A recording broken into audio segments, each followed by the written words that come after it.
Welcome in the latest episode of Five on the Floor on the Five Reasons Sports Network. Thanks for joining us on your favorite podcast app. We're on Google Podcasts, Apple Podcasts, Podbean, Spotify. We're also on Dash Radio on their Nothing But Net channel. That is every single weeknight, even during the off season at 7 p.m. Also, check out Five Reasons YouTube. Plenty of new programming going there. We will be announcing this week some of the hosts for our new project, their Five Reasons Sports Talk or 5R Sports Talk. We're going to be starting that on the YouTube channel, so we'll explain to you kind of why that's a little bit different from some of the stuff we've been doing. Also, check out 5reasonsports.com, the latest from Brady Hawk.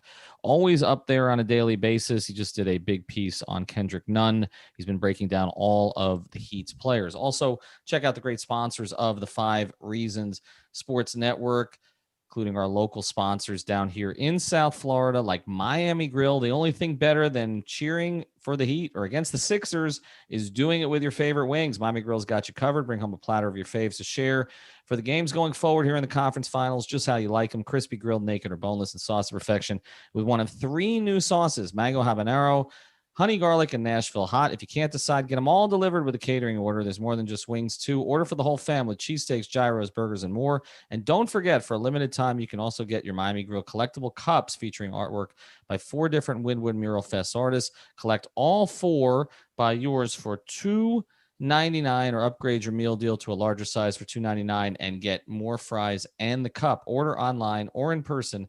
Pickup, drive-through, dine-in, and delivery available at all locations. Visit mymiamigrill.com for more details. Miami Grill, if you're craving it, they're making it. Did we mention cheesesteaks? And now, tonight's episode. 1, 2, 3, 4, 5 on the floor. Welcome to 5 on the Floor, a daily show on the Miami Heat and the NBA featuring Ethan Skolnick with Alex Toledo and Greg Sylvander.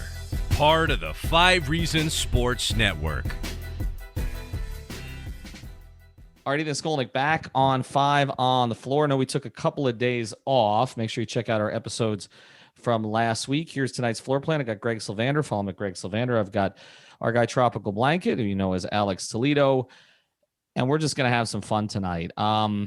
It has been hard to have fun during this playoff run. The only thing that the Heat contributed to the playoff run, as I tweeted, was the Giannis countdown. That's pretty much it. That's all you've gotten out of it. Other than that, everything has been pretty much bad for the Heat. You get swept in the first round. You're watching Devin Booker, who you passed on, become the NBA's new elite superstar in the Western Conference. You've got Chris Paul going to the Western Conference Finals after Heat fans didn't want to trade for the contract. All of this stuff has been going on. You've got Dwayne Wade cheering Donovan Mitchell from a courtside seat in Utah. So the whole thing has just been hideous. Also, the idea that if the Heat had just gotten into the 4-5 spot, we said all along that was the place to be, that's where you had a vulnerable team at the top of that bracket. But at least tonight, Greg, homage to my friend and our friend George Sedano, you wouldn't rather be the Sixers. No, boy, this fell apart quickly. I mean, Ben Simmons, can we just start there for a second? This guy had 8, 6, and then 5 in game 7 tonight. He passed up an open dunk. I've never seen anything like this. What did he end up shooting tonight? We have detected a flaw in the process, and it is Ben Simmons. And I don't know how they fix that. I don't know what they do with that roster. I don't think Embiid's going to want to stick around there. It's a total mess. And it's just, again, I am not going to spend a lot of time here, but I will reemphasize what I continue to say, that teams can have as many assets, superstars, young players, and talent as you may think that they can, pull together and make runs. And some do, and the ball bounces their way. But something about Philly always stunk, and we saw it officially tonight as Trae Young and those Hawks sent them home. It wasn't just Trae Young, though, Alex. I mean, they lost to Kevin Huerter, who we know best from the jersey swap with Dwayne Wade, when everyone was like, who the hell was that guy? To answer your question, Alex, though, Ben Simmons tonight was 2 of 4 from the field. We have gotten on Bam Adebayo about not being aggressive enough. I don't want to hear about Ben's 13 assists and 8 rebounds tonight.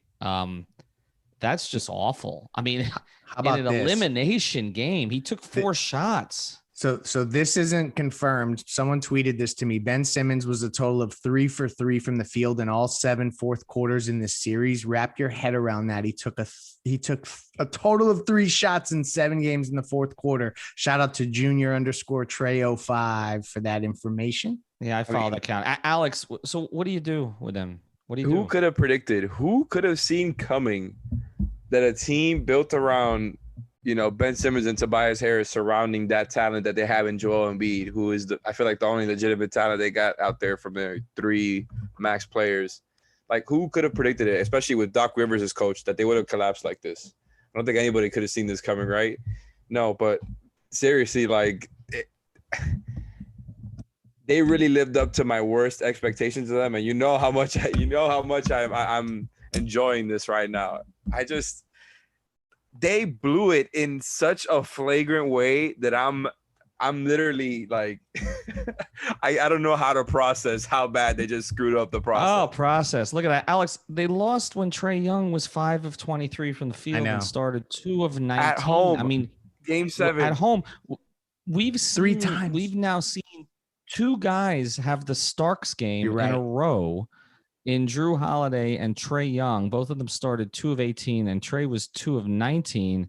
But here's the thing about it. And this is why I will always take the guy who's flawed but has balls, okay, over the guy who we think is a perfect player but doesn't, okay?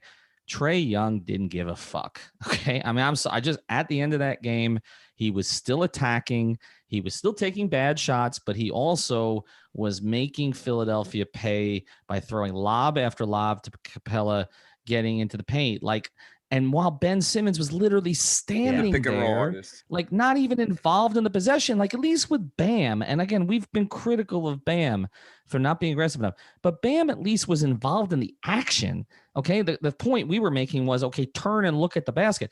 Ben was literally avoiding the like not looking at the game. Like physically, like you could see it. It was visible to watch him like try to like a magnets that are not attracting, you know what I mean? Like they're staying away from each other. Like he was like that with the action, and it was just weird. And I just can't, guys, Joel Embiid is going to like either say, get that guy the hell out of here, or I want out of here. And how the hell do you move Ben Simmons right now? I mean, what do you get back for Ben Simmons today?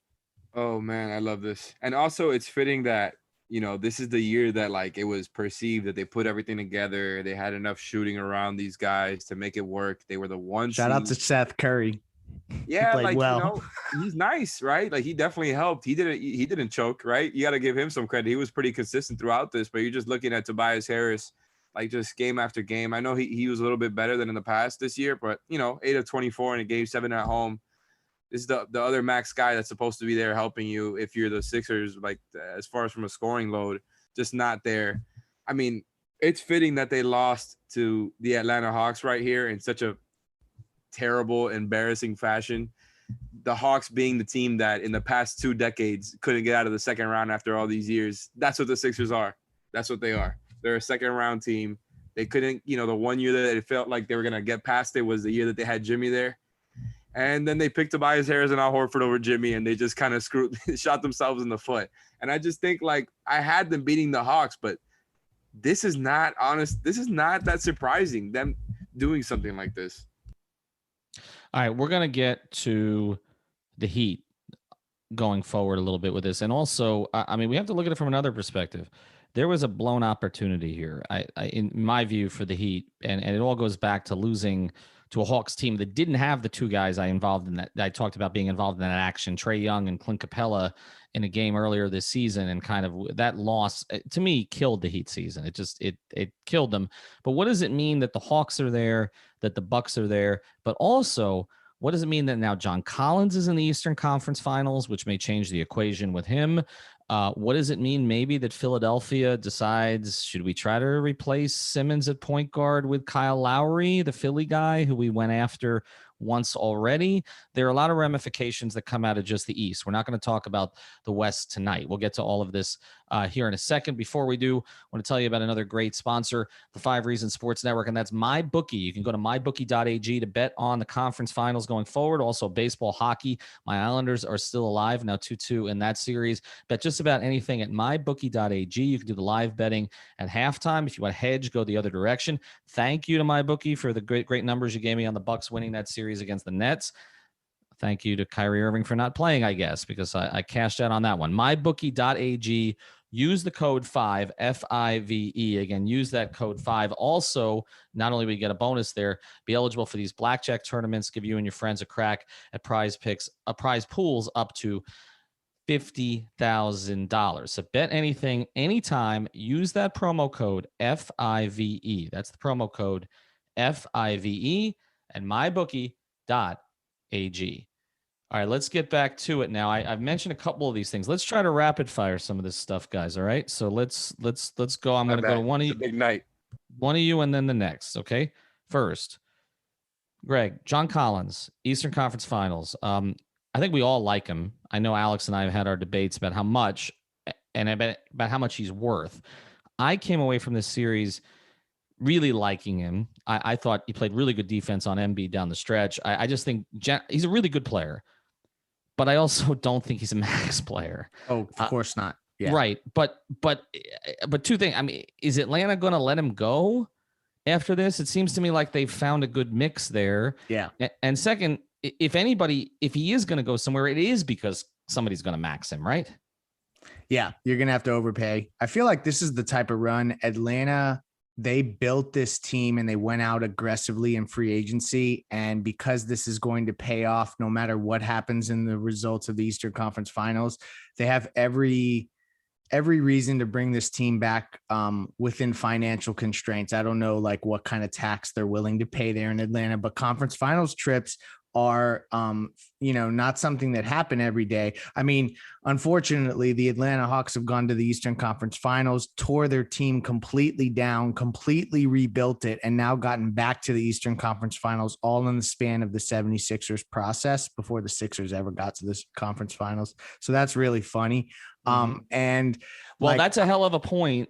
In addition to the fact that the perception is they did it even while losing a trade, right? Yeah, because they traded Luka. Luka to get Trae, and now you've got both Ayton and Trae.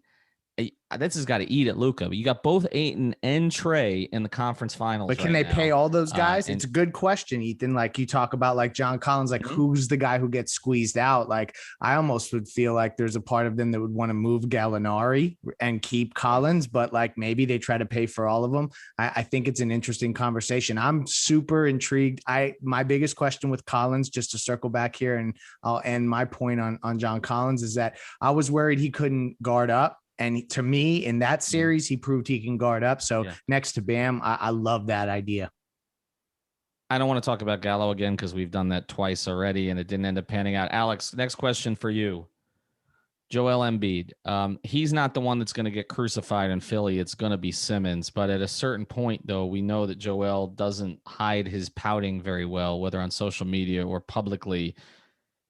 Do you think it's possible to try to pry him from there? And is it worth everything to do it? I know Jimmy wants to play with him again. I wish you didn't ask me this because I can be unreasonable about Sixers players. And I recently said in one of these Heat chats the other day that I never wanted Joel Embiid on the Heat.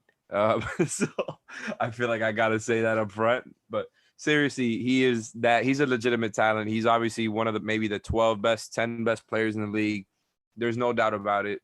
Them, losing year after year is definitely not his fault. Not that he's perfect. He has been up and down in the past, but he's really put it all together. He's dominant. He just needs more help. As far as trying to pry him away, I'm sure the Heat and Jimmy have, these conversations have probably been had at some point, I assume. I mean, I don't know how it works, but I just think that's along the lines of something they would do. We talked about, a couple of weeks ago, we had that episode where we talked about the relationships with Jimmy and Bam, and specifically Jimmy, and Embiid is one of those guys, and he's in his prime. So is it worth it? It's a place where villains are loved. In theory, it's worth it, but I really do think it's a tough conversation when you're talking about like, having to trade Bam to do it. You know what I'm saying? I don't think that's black or white at all. Like, I think that's a gray area. It's a tough conversation, but in theory, bringing a talent like Embiid to the Heat, of course, that's what they want to do. He's an Orca. All right. I've got one more question for each of you guys before we do another of our promos with the code 5 FIVE. prizepicks.com. Do your daily fantasy there. Thank you, John Collins, for the over tonight. Appreciated. That got me out of the hole. prizepicks.com. Use the code 5 FIVE. Get yourself a bonus. This is daily fantasy simplified. They do everything beyond just the NBA too. You want to bet on any of the other players in the other sports, you can do that. You can mix and match. You can do power play to go all in. You can do flex play to hedge it. But this is the place to play daily fantasy. We've had more than 150 people sign up through our code using the code 5. So find out why they've been doing it. Greg puts his picks up there every day, as do I. And we've got a prize pick show that we're continuing with this week here with me and David Eversole and David Friedman on our YouTube channel if you want to learn how to play. So prizepicks.com, use the code 5, deposit $20. That's all you got to do. Play 10 and just get yourself started there. All right, a couple of more quickies here. Greg, the fact you mentioned the Hawks, they redid their entire team pretty much, within a 3 or 4 year span. And look, they passed the Heat this year. They finished ahead of the Heat. The Heat had that horrible performance against that group, but give the Hawks credit, they won. I wasn't sure the mix was going to work all that well this year with Gallo and Bogdanovich, who they picked up late after the Bucks, bleeped that whole situation up. I didn't know and then they lost 2 of their key defensive players. They lost Reddish and they lost Hunter during the season, who were supposed to be 2 of their kind of, defensive versatile wings. And they're still here. I guess, is there a concern that they are a long-term impediment to the Heat in the Eastern Conference? Because we have not talked about them. We've talked about the Bucks, the Sixers, the Nets, and 2 of those teams are out right now.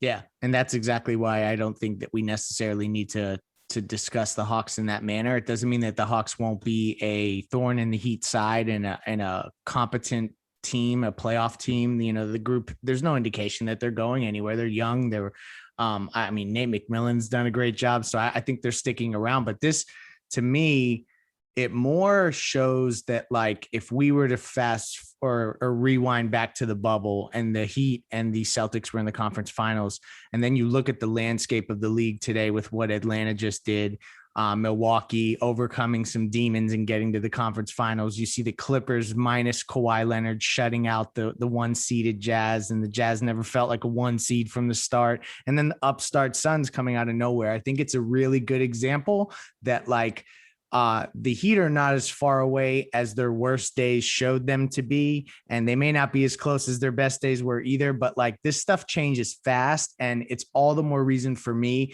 that I think you're right, Ethan. This was a missed opportunity for the team. Like, in Jimmy's best years, you see this clear path that was there had everything been firing on all cylinders. So I think it's really incumbent on them to go out and be aggressive, because, like, this really is wide open. Like, nobody can look at Brooklyn or any of these other teams and say there's no way you're going to make a move to beat them, because, like, look how this has transpired.